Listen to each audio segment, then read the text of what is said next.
이제 이어서 신약성경 디도서 3장 1절부터 11절을 낭독한 다음에 이제 디도서를 통해 바울이 말하고자 하는 것을 함께 생각하겠습니다. 디도서 3장 1절부터 11절을 더 세번역 본문으로 읽겠습니다. 그대는 신도를 일깨워서 통치자와 집권자에게 복종하고 순종하고 또 모든 선한 일을 할 준비를 갖추게 하십시오. 또 아무도 비방하지 말고 싸우지 말고 관용하게 하며 언제나 모든 사람에게 온유하게 대하게 하십시오. 우리도 전에는 어리석고 순종하지 아니하고 미혹을 당하고 온갖 정욕과 향락의 종노릇하고 악의와 시기심을 가지고 살고 남에게 미움을 받고 서로 미워하면서 살았습니다. 그러나 우리의 구주이신 하나님께서 그 인자하심과 사랑하심을 나타내셔서 우리를 구원하셨습니다. 그분이 그렇게 하신 것은 우리가 행한 의로운 일 때문이 아니라 그분의 자비하심을 따라 거듭나게 씻어주심과 성령으로 새롭게 해주심으로 말미암은 것입니다. 하나님께서는 이 성령을 우리의 구주이신 예수 그리스도로 말미암아 우리에게 풍성하게 부어주셨습니다. 그래서 우리는 그분의 은혜로 의롭게 되어 영원한 생명의 소망을 따라 상속자가 되었습니다. 이 말은 참됩니다. 나는 그대가 이러한 것을 힘있게 주장해서 하나님을 믿는 사람으로 하여금 선한 일에 전념하게 하기 바랍니다. 선한 일은 아름다우며 사람에게 유익합니다. 그러나 어리석은 논쟁과 족보 이야기와 분쟁과 율법에 관한 싸움을 피하십시오. 이것은 유익이 없고 헛될 뿐입니다. 분파를 일으키는 사람은 한두 번 타일러 본 뒤에 물리치십시오. 그대가 아는 대로 이런 사람은 옆길로 빠져버렸으며 죄를 지으면서 스스로 단죄를 하고 있습니다. 자, 사랑하는 교우 여러분, 이제 오전에 사도행전으로 돌아가기 전에 마침 오늘이 10월 마지막 주입니다. 보통은 이제 10월 말일 루터 선생이 비텐베르크 성벽 문에다가 95개조 논제를 게시한 걸 기념해서 개신교회에서 특별히 종교개혁 기념주일이라고 말합니다. 그래서 오늘은 이제 이 디도서의 내용을 가지고서 과업을 이어받아서 교회가 개혁해 나간다는 게 무엇일까 간단히 좀 생각해 보려고 합니다. 오후에는 웨스트민스터 신앙고백서의 내용을 복습 겸 이제 또 생각해 보려고 합니다. 자, 디도서는 이제 바울이 거의 마지막 생애 마지막 때 제일 늦게 써서 보낸 편지 중 하나입니다. 그 편지들이 이 목회서신이라고 불리는 편지들인데요. 디모데 전후서, 디도서입니다. 디모데에게 보낸 편지와 디도에게 보낸 편지지요. 그래서 사람 이름으로, 그러니까 편지를 받는 사람 이름으로 된 성경책, 많지 않은 성경책 중, 신약 성경책 중 이제 한 권입니다. 그리고 이것을 목회서신이라고 부를 때는 교회를 목회할 때 유념해야 될 점들을 잘 말하고 있기 때문에 그렇게 부릅니다. 그러면 이것이 이제 소위 목회자들에게만 해당되는 내용이냐? 그러면 사실 그렇지 않습니다. 그 목회를 통해서 교회가 그리스도 앞에 어떻게 서 있어야 할 것인가를 잘 이제 명하고 있습니다.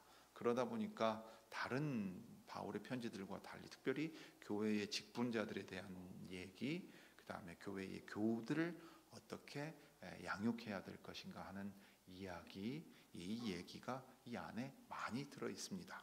우리도 전에 이제 직분자, 특별히 장로 직분자에 대해서 생각할 때 디도서 본문을 본 적도 있을 텐데요. 오늘은 이제 교회의 과업이라는 측면에서 이것을 좀 생각해 보려고 합니다. 자, 먼저 이제 첫 번째로 생각할 것은 디도가 이어받아야 할 과업이라는 것을 지금 바울이 이 편지를 통해 얘기하고 있다는 것입니다.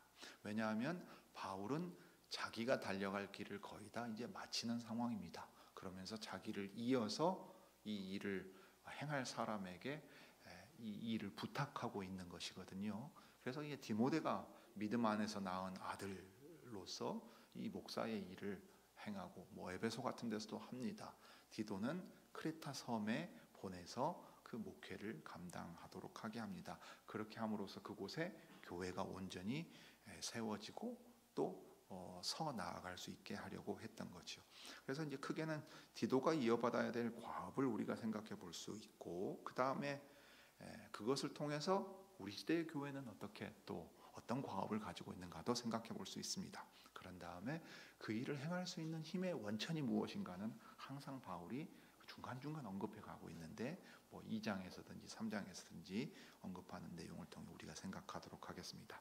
자, 먼저 디도는 오늘날로 말하면 이제 교회의 목사처럼 이 크레타 섬에 가서 그곳에 있는 교인들을 돌보고 말씀을 전하라, 바울이 이제 일부러 보냈습니다. 그러면 바울이 이제 선교 사역을 통해서 그곳에 교회가 서게 되었고 말씀을 받은 제자들, 신자들이 있다는 얘기 아니겠습니까? 그래서 1장 1절부터 5절, 4절까지는 이제 인사말을 통해서 이야기한 다음에 이제 디도에게 본격적인 본론을 얘기하는 게 1장 5절부터 시작합니다. 그때 바울이 이 디도에게 이렇게 말합니다. 내가 그대를 크레타에 남겨둔 것은, 그러니까 바울이 갔다가 오면서 디도를 남겨뒀다는 얘기지요. 그러니까 바울이 복음을 전하고 크레타 섬에 교회가 설 수 있게 딱 그 복음 전도 사역을 펼쳤고 열매가 있었다는 얘기입니다. 그러면 이제 교회가 그냥 말하자면 복음을 처음에 전해준 선교 사역으로 충분한 게 아니라 교회가 서서 계속해서 교회로 지금 나아가야 될 것 아니겠어요? 그러면 필요한 일들이 있는 겁니다. 바울 당대 혼자서 이것을 다 해낼 수가 없었거든요. 그러면 그 일이 무엇인가 하면 남은 일들을 정리하고 내가 지시한 대로 성읍마다 장로들을 세우게 하려는 것이라 했어요. 여기 남은 일들을 정리했다 한다 하고 하면 어떻게 생각이 드냐면 좀 자잘한 것, 내가 바빠서 좀 못한 것들이 있으니까 미진한 것 그거 조금 마저 잘 챙겨라 이 정도라고 생각하기 쉬운데, 오히려 이 일을 생각한다면 시작된 어떤 것을 계속해서 마치라는 얘기입니다. 그러니까 바울로서는 다 할 수 없어요. 여러분 한번 생각해 보세요. 교회가 처음 세워질 때 특히 이제 복음을 듣지 못한 지역에 가서 복음을 전하는 선교사가 왔다고 치면 선교사가 말씀을 전해서 처음에 믿는 제자가 몇 명 생길 거 아니에요? 여러분 이 일도 얼마나 어려운 일입니까? 전혀 다른 지역의 다른 문화권에 가서 선교를 해서 거기서 믿는 사람이 생기는 것 자체가 엄청나게 귀한 일입니다. 그런데 몇몇이 믿는다 하는 걸로 충분한 게 아니잖아요. 이제 시작인 거잖아요. 그럼 시작한 사람들이 교회를 이루고 그 다음에 뭐가 필요하겠어요? 한번 떠올려 보십시오. 말씀을 전해준 선교사는 갈 거 아니에요. 그럼 보통 어떻게 합니까? 선교사가 말씀 사역자의 역할을 해요. 그러면 제자가 생겨요. 그 믿는 사람 중에 그 지역의 사람 중에 장로를 뽑죠. 왜요? 말씀 사역자는 훈련도 받아야 되고 은사가 있고 자질이 검증돼야 되지만 좀 나오는데 시간이 걸릴 수 있어요. 그 교회를 돌보기 위한 감독자이자 장로가 될 사람을 회중 가운데서 뽑아서 교회를 돌보게 합니다. 그래야 선교사가 떠나더라도 그 교회가 자립해서 서 있을 수 있지 않겠어요? 진정한 자립이라고 한다면 말씀 사역자가 서고 교회가 그 말씀에 든든히 서가는 일이 될 거예요. 그러니까 이걸 이제 제도적인 측면에서 생각한다면 가르치는 은사를 가진 장로가 서기 전에는 일반적으로 다스리는 장로가 먼저 세워지게 됩니다. 그 다음에 가르치는 장로까지 서게 되면 가장 최고고 다스리는 장로 중에 은사가 있어서 이 일들을 하기도 할 겁니다. 이제 바울 당대에는 사도 시대라서 교회가 서가는 시기니까 초창기인 거지요. 그럼 지역의 교회가 서려면 말씀을 전해서 제자들이 모이기 시작하는 것부터 시작해서 모이기 시작하면 그 지역의 교회가 설 때 교회의 장로를 세워야 합니다. 그 다음에 지켜보는 가운데에서 장로들 가운데서 가르치는 은사가 있으면 배나 존경할 자로 알고 그가 그 일에 전념하게 만듭니다. 그렇게 함으로써 사도들이 가졌던 직무, 말씀으로 섬기고 교인들을 직접 섬기는 이 일이 이제 직분이 분화가 되는 거지요. 사도신은 사도가 그래서 다 맡아서 했어요. 사도행전 6장에 보면 식탁에서 섬기는 일은 자기들이 다 감당할 수 없게 되니까 이제 따로 뗍니다. 이런 식인 거죠. 그러니까 오늘날 가르치는 장로인 목사와 그 다스리는 장로인 장로의 직분이 사도 직분 가운데서 일정 그 감독자의 임무를 이어받게 됩니다. 식탁에서 섬기는 교회를 돌보는 일은 오늘날 우리가 흔히 얘기하는 집사 직분으로 이제 또 직분이 나뉘게 됩니다. 그러니까 교회에 직분자가 서야 돼요. 여기에 보면 성읍마다 장로들을 세우게 하려 했다는, 왜냐하면 그 지역의 단위라는 것이 한 성의 단위가 되기 때문에, 그러니까 말하자면 우리로 치면은 한 지역의 제자들이 모여 교회를 이루면 그 교회마다 장로들을 세우라 하는 얘기가 됩니다. 그렇게 해서 또 장로 한 명이 아니라 아마 복수일 가능성이 훨씬 크지요. 장로들을 세우게 해가지고 그 맡을 사람이 있다면 가능하면 이제 빠른 시기에 장로들이 서서 그 교인들을 돌봐야 이 교회가 흩어지지 않고 쫙 서갈 수 있는 준비가 됩니다. 그런 다음엔 어떻게 되겠어요? 무엇보다 말씀이 필요하겠지요. 그래서 유두고의 예에서 우리 사도행전에서 본 것처럼 드로아에 갔을 때의 교회가 어떻습니까? 아마 그 말씀 사역에 전념하는 사람이 아직 서기 전이었다고 치면 장로들이 감독하는 가운데 떡을 떼는 거, 그 일을 매주마다 행하면서 말씀을 듣는 일을 하는데, 사도가 온다면 사도가 행하고, 그 가운데 또 사도가 편지를 보내온다면 그 편지를 읽음으로써 이제 목사의 강설 같은 역할을 하게 만들었을 겁니다. 그러니까 교회가 점점 이제 그 진행해 나아가면 당연히 이제 말씀을 맡아서 그 회중을 전담하여 말씀 사역과 목양에 힘쓸 직분자가 세워져야 이제 교회가 완전해집니다. 이게 이제 바울이 그 이후에 넘겨주는 과업이 되는 겁니다. 교회에 직분자를 세우는 일이 바울 바로 그 당대에 디도가 이어서 또 디모데가 이어서 교회에 해야 될 일이었습니다. 이건 디모데와 디도만이 해야 될 일은 아니었겠지요. 바울의 동역자들이 바울에게서 배우면서 동시에 그를 이어가는 일을 해나가야 됩니다. 그래서 교회에는 그리스도께서 우리를 다스리시는 주님이시오 왕이시다는 사실이 말씀을 전하고 가르치고 또 교인들을 돌보고, 그 다음에 교인들을 구체적으로 섬기는 봉사의 직무, 이 아까 집사의 직무라고 말씀드렸지요.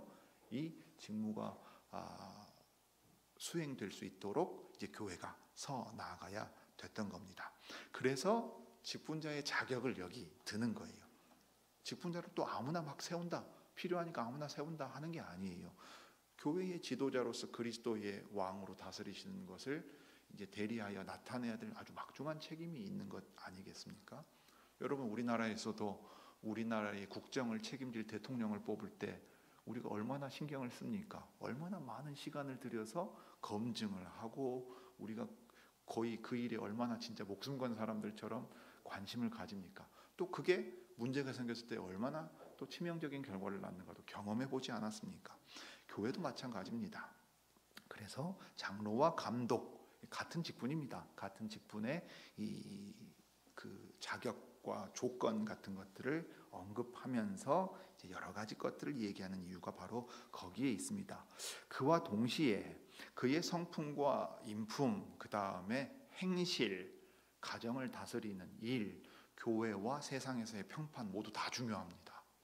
자, 그런 다음에 잘 보면 9절에 신실한 말씀의 가르침을 굳게 지키는 사람이라야 한다 하고 말했어요. 그래야 그는 건전한 교훈으로 권면하고 반대자들을 반박할 수 있을 것이라 했습니다. 여기 건전한 교훈이란 말을 아주 눈여겨보셔야 됩니다. 이 건강한 교리라는 말입니다. 하나님의 말씀을 신실하게 받아서 그 말씀을 바르게 이해한 상태에서 잘못된 가르침이 교회에 들어오지 않도록 막아야 하고, 바른 가르침 가운데서 교인들이 뿌리내리고 자랄 수 있게 돌보는 일을 하는 사람이 장로입니다. 그 점에 있어서 교리와 행실에 있어서 건전해야 한다는 것이 아주 중요한 자격으로 여기 나옵니다. 교회는 여기 건강한 가르침에 뿌리 박혀서 자랍니다. 이것이 신령한 젖이고 단단한 식물이고 우리의 생명의 양식입니다. 그러니까 개신교회에서 이 가르침을 그토록 중요시 여기는 일, 예배도 강설이 중심이 되는 일이 그 이유가 여기에 있습니다. 건전한 가르침이 교회에 뿌리 내리도록 말씀의 사역자가 그 역할을 해야 되고, 그 다음에 장로들이 이것을 자신도 건전한 교리를 가지고서 살필 수 있을 만한 사람이 되어야 한다 했습니다. 이게 왜 중요한가 하면 10절 이하에 그 내용이 나옵니다. 복종하지 아니하며 헛된 말을 하며 속이는 사람들이 많이 있습니다. 교회 안에서 혼란스럽게 만듭니다. 그리고 방자히 행함으로써 가르침을 따라가는 신실한 제자가 아니라 교만한 사람들이 됩니다.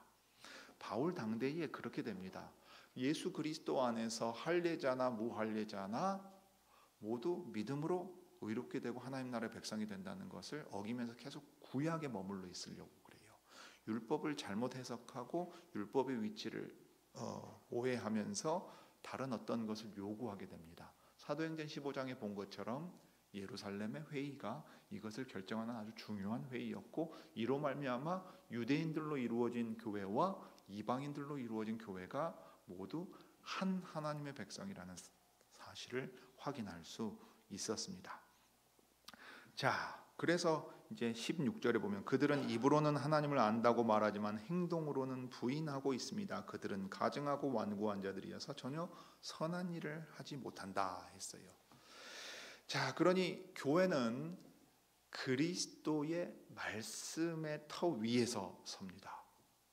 내가 내 교회를 세운다 하고 마태복음 16장에 예수께서 베드로로 대표된 사도들에게 말씀하실 때 너희는 가서 내가 너희에게 분부한 모든 것을 가르쳐 지키게 하라 했어요.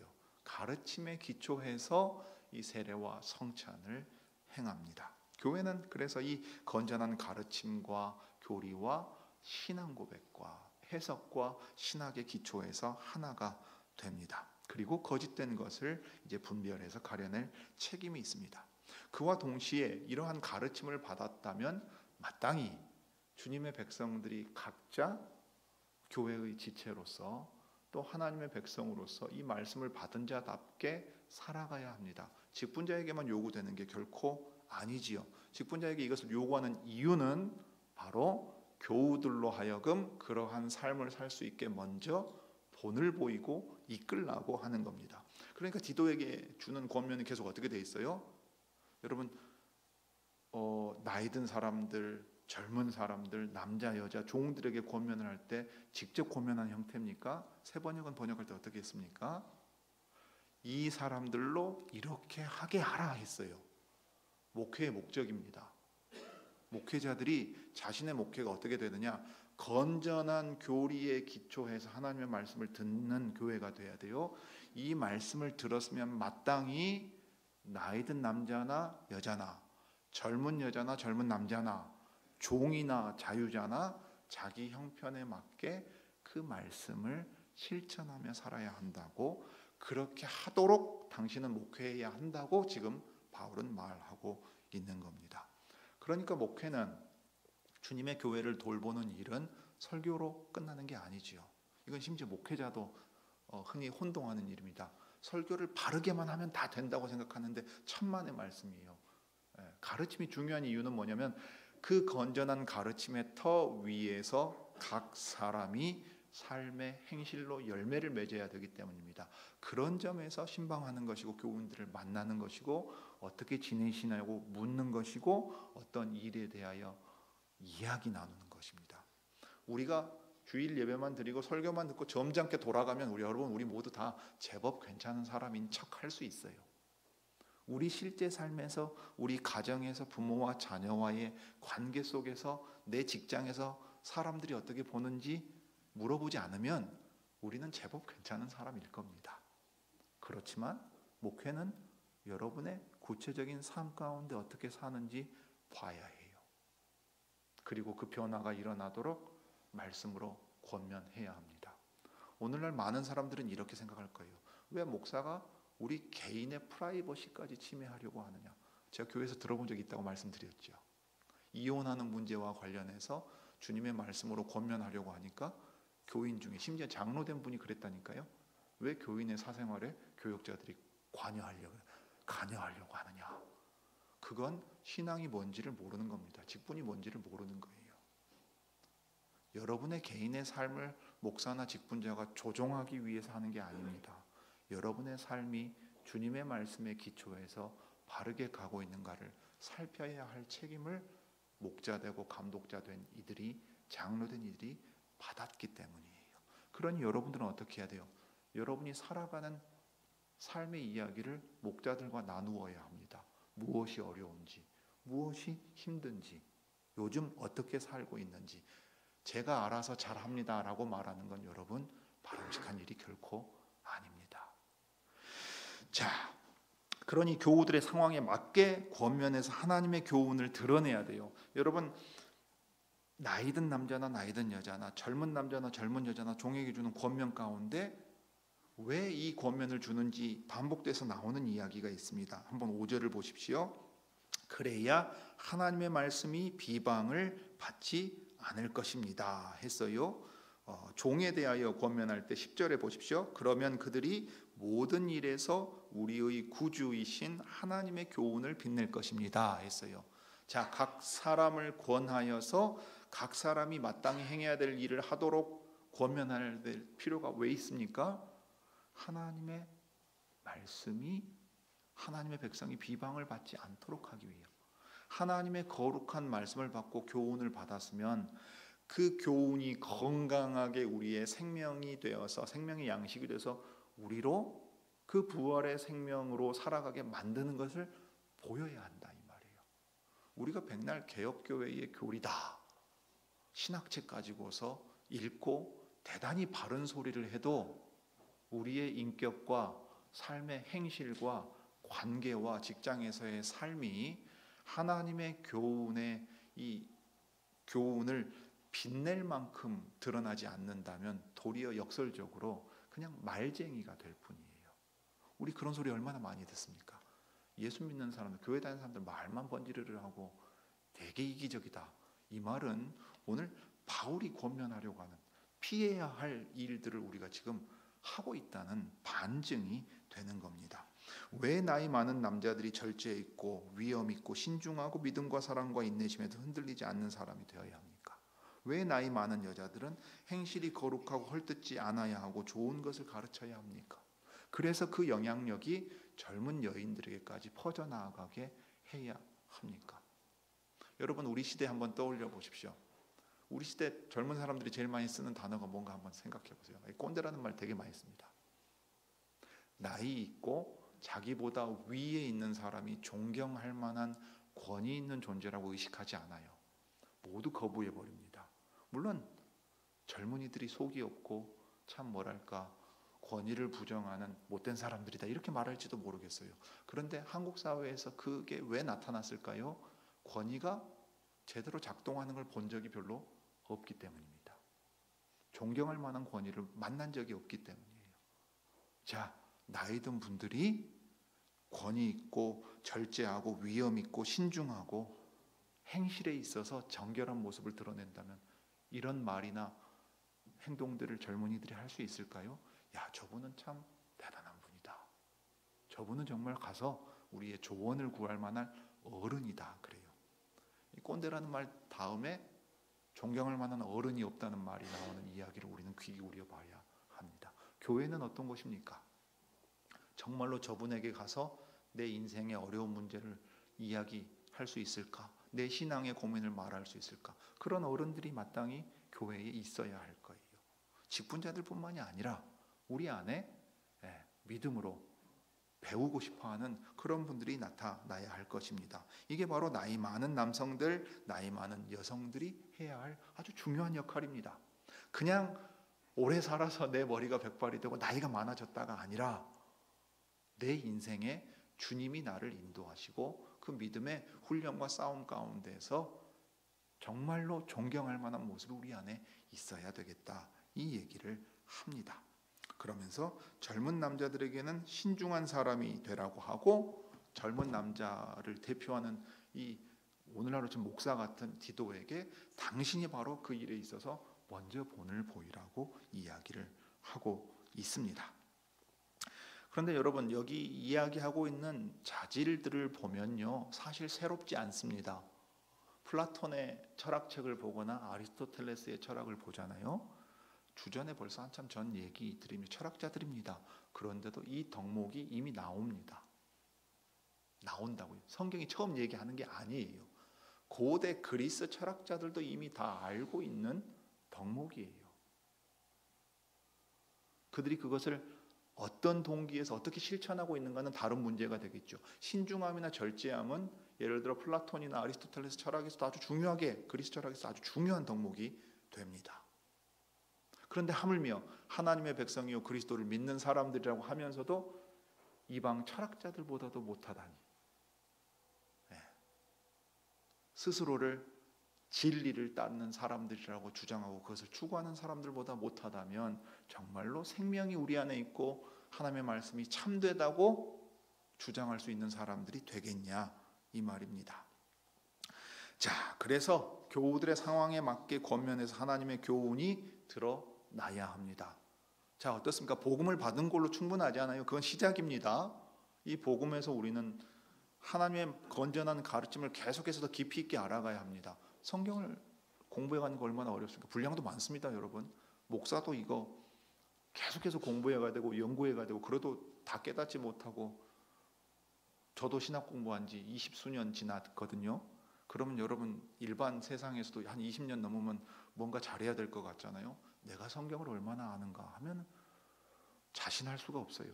하나님의 말씀이 깊다 하는 의미에서도 그렇지만 우리의 깨달음이 더디다 하는 측면에서도 그러합니다. 하나님의 말씀 자체도 그러한데, 우리가 어떻게 뭐 성경 다 알고 있는 사람들인 것처럼 말씀 듣는 일에 소홀하고 공부하는 일에 마음을 기울이지 않을 그런 수가 있겠습니까? 이 가르침이 계속해서 이 교회 안에 녹아들고 전파되고 그 말씀을 배워갈 수 있도록 우리는 노력해야 되고요. 그 다음에 그 말씀이 우리 상황과 형편과 처지에 맞게 계속해서 실천할 수 있도록 애써야 해요.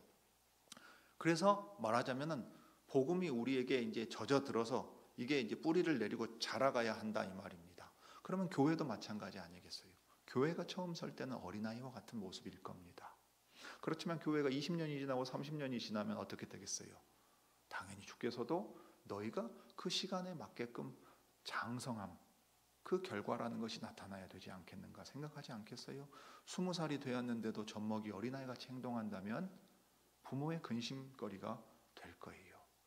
자기 혼자서 무언가를 할 수 있을 만큼의 나이가 돼야 되는데 여전히 기저귀 갈아주고 챙겨야 될 정도가 되면 이건 잘하지 못한 정도가 아니라 아픈 거잖아요. 그죠? 교회에도 그렇게 요구하게 되는 겁니다. 그렇게 건전하게 자라가면서 동시에 새로 교회에 들어온 사람들을 잘한 교우들이 이끌어갈 수 있는 거예요. 우리가 이전에 배울 때 인텔리겐치아는 공부 많이 한 학식 있는 사람을 말하는 게 아닙니다. 믿음이 말씀 가운데 든든해져서 믿음이 잘한 사람을 교회의 중견이라고 말하는 거예요. 교회에 오래 있었으니까 교회의 중견이다, 이렇게 말하는 게 아니에요. 옛날 흔히 하는 말로 교회 중직자다, 그러니까 중견이라고 말하는 게 아닙니다. 믿음이 있어서 이 교회가 흔들리지 않도록 딱 중심을 잡고 있는 사람들이 있어야 한다는 말이에요. 그래야 새로 들어온 사람들이 여기 나이든 남성과 나이든 여성에게서 배우는 것처럼 그분들을 통해서 이 교회에 적응하고 교회 안에서 자라가고, 그러니까 성숙해가고 자라가는 과정이 계속 이제 순환이 되면서 교회가 생명력이 있고 성장해 가고 활동할 수 있게 되는 겁니다. 이 일은 직분자에게만 해당되는 일이 결코 아니에요. 오히려 교우들 모두에게 더 해당되는 일입니다. 그뿐만 아닙니다. 그저 가정윤리나 개인의 성품에 그치는 것이 결코 아니지요. 왜냐하면 벌써 종들을 명할 때 직장과 사회에서의 관계를 말하고 있기 때문에 그래요. 무엇보다 그 사실은 3장에서 볼 수 있습니다. 그대는 신도들을 일깨워 제자들을 일깨워서 통치자와 집권자에게 복종하고 순종하게 해서 모든 선한 일을 할 준비를 하게 하라 했어요. 바울과 베드로 사대 당대에 가면 베드로 전서에도 잘 나타나 있는 것처럼 상황이 어떻게 바뀝니까? 그리스도 안에 있는 참 이스라엘의 12지파가 온 세상에 흩어져 있지요. 곳곳에 흩어져 있습니다. 그럼 흩어져 있다는 얘기는 뭐예요? 한 지역의 한 민족이 한 나라를 이루어서 하나님의 다스리시는 나라를 드러내는 형태가 아니라 이제는 정치적인 세력으로는 국가를 형성하지 않습니다. 교회라고 하는 믿음의 공동체를 이루어서 세상 나라 안으로 들어가 있다는 얘기예요. 그러면 세상 속에서 신자들은 어떻게 살아야 되는가 하는 과제가 등장하게 됩니다. 사도 베드로가 그래서 베드로전서에서 그 얘기를 하나님의 뜻이라는 얘기를 하는 얘기가 거기에 있어요. 바울도 디도에게 지금 그 얘기를 하는 겁니다. 통치자의 얘기가 왜 나옵니까? 신앙고백서의 표현을 따르면 교회와 국가의 관계를 말하는 거예요. 세속 정부와 교회와의 관계를 언급하는 거란 말입니다. 세상 속에서 신자들이 어떤 관계를 맺고 교회가 어떻게 있어야 하는가를 나타내요. 정당한 권위를, 세속 정부의 권위를 존중하고 인정하는 거예요. 혁명이라는 식으로 무조건 다 엎어버리지 않습니다. 그 가운데에서 그들이 또 그 속에서 살 것 아니에요. 그러면 종이면 종인 자리에서 그리스도의 사람답게 하나님께 하듯 하며 살라고 권합니다. 만약 자유인이 될 기회가 있으면 자유인이 되라고 권하죠. 고린도 교회 보는 편지가 그러합니다. 네. 그러니까 세상의 모든 질서를 다 뒤집어 엎어서 새로운 나라를 세우겠다 하고 교회가 나오지 않고 세상 속에서, 그러니까 고통스러울 수밖에 없잖아요. 그 질서라는 것이 하나님의 선한 뜻에 온전히 합하지를 않는데, 그러니까 직장에서 살아갈 때 얼마나 괴롭습니까? 그 어떤 체제가, 그 어떤 시장 질서가 하나님 나라의 질서가 될 수 있겠어요? 자본주의가 됩니까? 민주주의가 됩니까? 그 어떤 것이 됩니까? 그 어떤 것도 다 약점이 있고 부패해서 썩어 들어가게 되어 있어요. 그곳에서 신자들은 정의롭고 바르고 권위를 존중하면서도 힘써 싸우며 살아가야 될 책임을 말합니다. 특별히 3장 2절입니다. 아무도 비방하지 말고 싸우지 말고 관용하게 하며 언제나 모든 사람에게 온유하게 대하십시오. 할 수만 있으면 모든 사람과 화평하게 지내라고 얘기합니다. 믿는 사람들하고만 만나려고 하지 말고 믿지 않는 사람들을 만나십시오. 그들과 대화하시고 그들과 사는 이야기들을 나누세요. 우리는 그 점에서 훨씬 적극적이어야 돼요. 우리도 어떤 의미에서는 선교사거든요. 보내셨거든요. 여러분, 믿는 사람들하고 모이는 게 마음 편하지요. 주일에 예배 드리고 얘기도 통하잖아요. 얘기도 통하잖아요. 그렇지만 우리는 일주일의 대부분의 시간은 믿지 않는 이들이 있는 세상 속으로 보냄을 봐서 그들과 함께합니다. 그냥 참고 버텨야 되는 시간이 아니고, 여러분, 선교사가 보냄을 받았으면, 파송받았으면 그곳에서 뭘 하라고 보내신 거지 그냥 견디라고 보내신 게 어디 있어요. 그 견디는 것도 적극적으로 뭘 하기 위해서 견디는 것 아니겠어요? 그러니까 얼른 주일에 여기로 와야 되겠다 생각만 하는 게 아니라 일주일의 시간 동안 여러분들은 거기서 부단히 열심히 노력하며 살아야 합니다. 세상 사람들이 예수 믿는 사람은 저런 사람들이구나 하는 것을 여러분들은 보여줄 수 있는 사람이어야 돼요. 세상 일에 있어서도 열심히 해야 됩니다. 노력해야 돼요. 단순히 인정받기 위해서가 아니라 그 세상을 악한 자가 품고 자기가 주인인 것처럼 하고 있지만 창조 세계는 모두 하나님의 세계입니다. 여러분, 학생들 공부하는 이유가 뭐예요? 자연과학, 생명과학 공부하는 이유는 뭡니까? 기술공학 공부하는 이유는 뭐예요? 법이나 인문학이나 사회학이나 경영학이나 공부하는 이유가 뭡니까? 인간이 잘 산다는 게 뭔지를 연구하고 그것을 위해서 살핍니다. 여러분, 놀랍게도 믿지 않는 사람들이 그 일에 훨씬 열심인 것 같아요. 학문이 얼마나 분화되고 세분화되고 전문화됐는지 놀랍니다. 그리고 믿는 사람이 그것을 공부해 본다면 부끄러워질 거예요. 우리는 그만큼 진지하고 그만큼 열심히 하고 있지 못해요. 믿음이라는 이유로 나태함을 합리화하고 있습니다. 믿지 않는 사람들이 그렇게 열심히 해요. 믿는 우리는 어떠해야 되겠습니까? 우리의 공부할 때나 삶의 직장에 있어서나 또는 세상을 바라보는 자세에 있어서도 마찬가지입니다. 자, 그렇게 세상 속에서의 윤리까지도 변합니다. 그러니까 교회는 변화하는 시대 속에서 이것을 계속 파악해야 됩니다. 이것은 영구적인 과업입니다. 복음에 뿌리 내려서 교회가 건강하게 가야 된다는 것은 언제나 가장 기본적이고 필수적인 겁니다만은, 그래서 교인들의 삶이, 그래서 세상 속에서의 삶까지도 이어져서 변화되어야 된다는 것은 지속적인 과업입니다. 왜냐하면 환경이 바뀌거든요. 바울이 말했던 시대가 다르고, 중세가 다르고, 16세기가 다르고, 근대 국가가 형성된 17, 18, 19세기가 다르고, 오늘날 현대 시대가 완전 다르기 때문에 그렇습니다. 이것은 교회의 지속적인 과업이에요. 그렇게 함으로써 무엇을 하라 그러냐면 세상 속에서 선한 일을 할 준비를 갖추라고 말합니다. 교회 직분자를 주신 목적이 무엇입니까? 에베소 4장에 나오죠. 성도를 구비시키기 위해서라 그랬어요. 선한 한 분 하나님의 백성으로서 하나님이 기뻐하시는 선한 일을 바로 알고 행할 수 있도록 준비시키는 일입니다. 세상 속에서도 여러분은 그 일을 하는 거예요. 그러니 교회 안에서 건전한 교훈과 다른 어떤 것들을 주장하면서 다투는 일들이 있어서는 안 됩니다. 분쟁하는 일들이 있어요. 사람의 이기적인 욕구 때문에 생기기도 합니다. 특별히 오늘날 얘기하는 것처럼 정치학에서 얘기하는 인정욕구라고 하는 거 아주 대단하지요. 교회에서 인정받으려고 하고 목소리를 내려고 하는 것 아주 주의해야 합니다. 더 나아가서 분파를 짓습니다. 파당을 지어요. 처음에는 신앙적인 명분을 내걸어요. 여러분, 이 파당이라는 것은 갈라진다는 얘기예요. 사람은 어떤 사람을 중심으로 모여서 갈라지죠. 그래서 떨어져 나갑니다. 여러분, 이게 이단이에요. 분파가 하이레시스인데요, 여기서 이단이 나옵니다. 우리가 오늘날 말하는 이단은 대부분 그냥 사입이에요.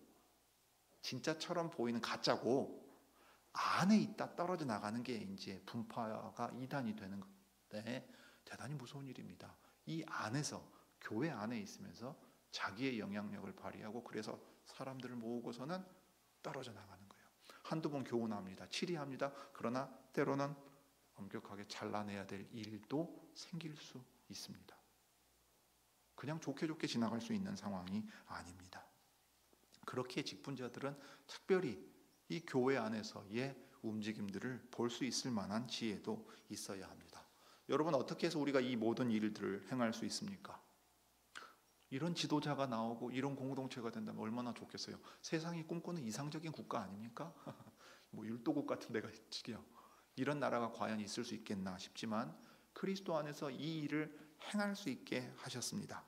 우리의 이전은 어리석고 순종하지 않고 미혹당하고 온갖 정욕과 향락의 종노릇하고 시기심을 가지고 미워하고 미움받고 서로 미워하면서 살았습니다. 세상 속에서 그렇게 살아요. 여러분, 직장에서 그렇게 살잖아요. 뒷담화합니다. 사람 간의 관계 껄끄럽습니다. 영 싫습니다. 그런 모습을 매일 경험하면서 살지만 이제 우리는 달라져서 전혀 다른 모습으로 살게 하셨는데, 우리의 구주이신 하나님께서 그 인자하심과 사랑하심을 나타내셔서 자비하심을 따라 거듭나게 씻어주심과 성령으로 새롭게 해주심으로 말미암았다 했어요. 우리 자신이 무엇을 해서 이 상태가 된 게 아니라 이 말입니다. 말씀 안에서 거듭나게 하시고 성령으로 새롭게 해주십니다. 깨끗해졌어요.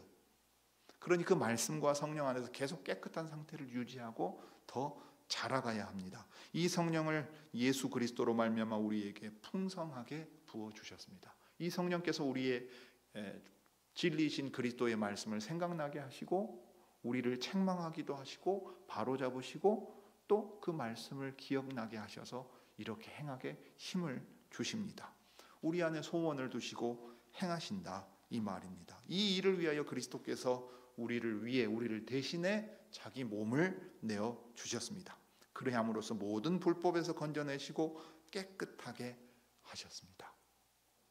그러니까 우리가 방금 이야기한 이 공동체를 이루고 세상 속에서도 주님의 백성다운 모습으로 살아갈 수 있습니다.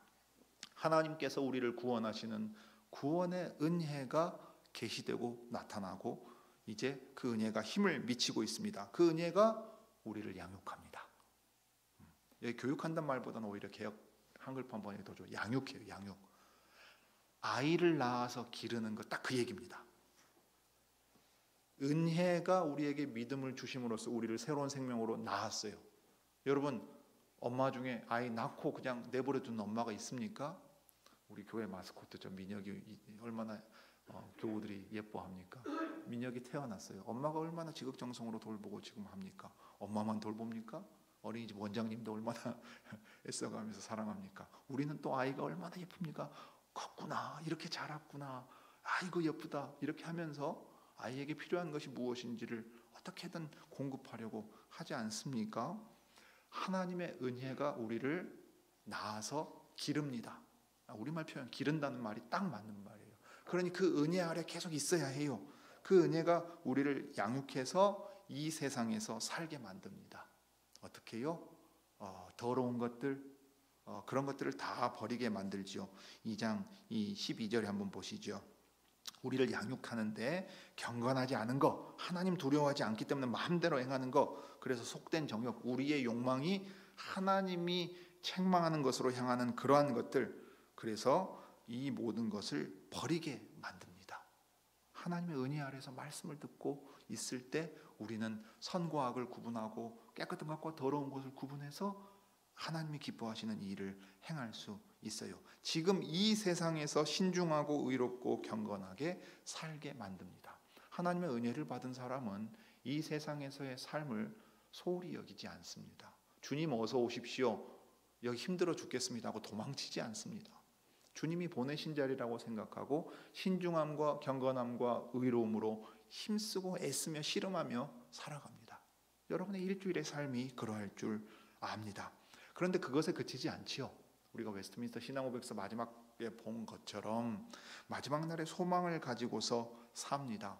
이 세상에서 신중함과 경건함과 의로움으로 살기 때문에 동시에 우리는 기도하듯 아멘 주 예수여 어서 오시옵소서 하고 살지요. 복된 소망 곧 위대하신 하나님과 우리 구주 예수 그리스도의 영광이 나타나서 죄와 악으로부터, 슬픔과 고통과 죽음으로부터 완전히 자유를 얻기를 우리는 바라고 살아갑니다.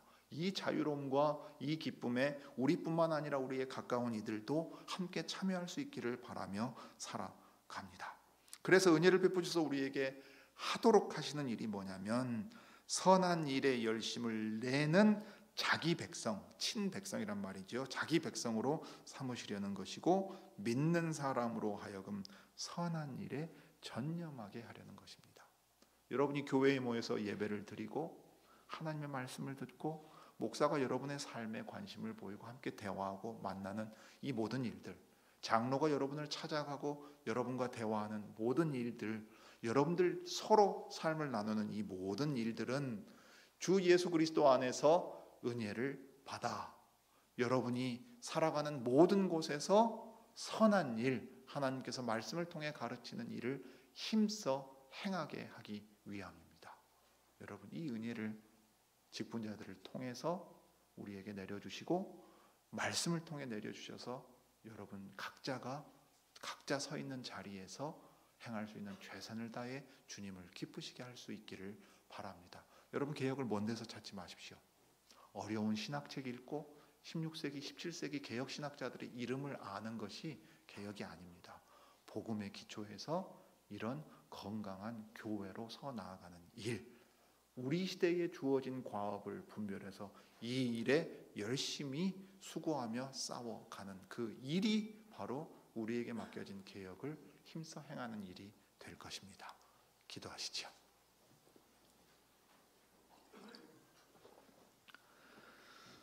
자비로우신 하나님, 우리 아버지, 주 예수 그리스도 안에서 그 자비로운 사랑을 저희들에게 나타내셔서 거듭나게 하시고 또 씻으시고 성령의 새롭게 하심으로 말미암아 그리스도 안에서 아버지의 뜻을 행할 수 있는 이들이 되게 하셨습니다. 그리스도의 교회가 참으로 삼위 하나님의 뜻을 하나님의 말씀을 통해 바로 알고 깨닫는 곳이 되게 하시고 그리하여 거짓되고 잘못된 일들이 이 안에 자리할 수 없도록 그 분별하고 다스리는 일들을 직분자들이 성실히 잘 감당할 수 있게 지혜와 힘을 주시기를 구합니다. 또한 하나님의 백성들 모두가 참으로 각자의 처지와 상황과 형편 가운데 자신들이 할 수 있는 일을 힘써 다하고 무엇보다 거룩한 교회와 교회의 지체로서의 역할을 함으로써 이 교회가 하나님의 거룩한 집으로 서 나아갈 수 있어야 하겠습니다. 또 세상에 보냄을 받은 우리들 이온이 이 세상이 하나님이 창조하신 세계가 어떠한 모습과 어떠한 원리와 어떠한 상황 가운데 있는지를 연구하고 살피고 또 배우고 그 안에서 수고하며 애쓰는 가운데 창조 세계를 다스리고 돌보고 또 그리하여 만물을 새롭게 하시는 그리스도의 그 다스리시는 일에 우리도 함께 참여하게 해 주시기를 구합니다. 주님, 그리하여 교회로 모일 때나 흩어져서 세상 속에 있을 때나 참으로 주님의 사명을 받은 백성들로서 이 일에 마음을 두고 힘써 행할 수 있게 주님의 은혜를 내려주시기를 구합니다. 특별히 시대를 분별할 수 있는 지혜를 주셔서 우리 시대가 어떤 특성을 가지고 있으며 우리 시대의 교회에 무엇이 부족하고 무엇을 어떻게 행해야 할 것인지 주님 저희에게 가르쳐 주옵소서. 주 예수님의 이름으로 기도드립니다.